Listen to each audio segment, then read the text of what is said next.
Ang mabuting balita ng Panginoon ayon kay San Mateo.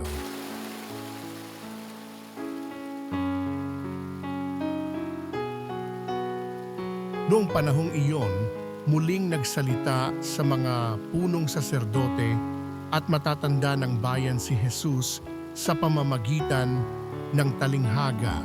Sinabi niya, ang paghahari ng Diyos ay katulad nito.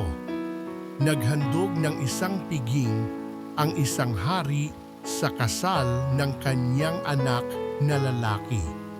Sinugo niya ang kanyang mga alipin upang tawagin ang mga inanyayahan, ngunit ayaw nilang dumalo. Muli siyang nagsugo ng ibang mga alipin at kanyang pinagbilinan. Sabihin ninyo sa mga inanyayahan na naihanda ko na ang aking piging.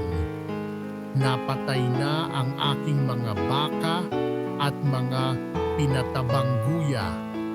At handa na ang lahat ng bagay. Halina kayo sa piging, ngunit hindi ito pinansin ng mga inanyayahan. Humayo sila sa kanilang lakad, ang isa'y sa kanyang bukid at sa kanyang pangangalakal naman ang isa.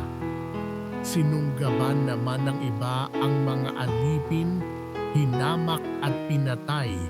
Galit na galit ang hari, pinaparoon niya ang kanyang mga kawal, ipinapuksa ang mga mamamatay taong iyon at ipinasunog ang kanilang lungsod.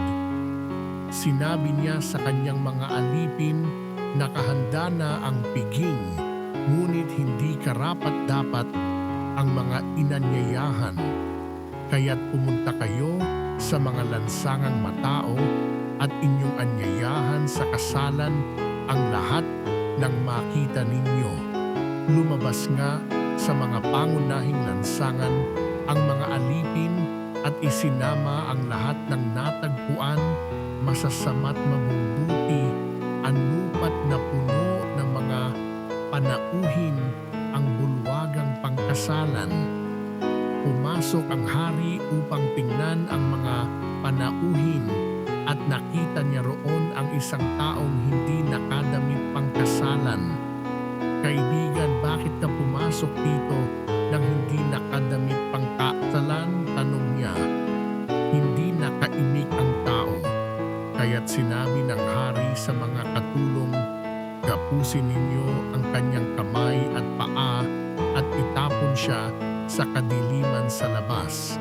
To'y mananangis siya at magngangalit ang kanyang ngipin, sapagkat marami ang tinatawag, ngunit kakaunti ang nahihirang.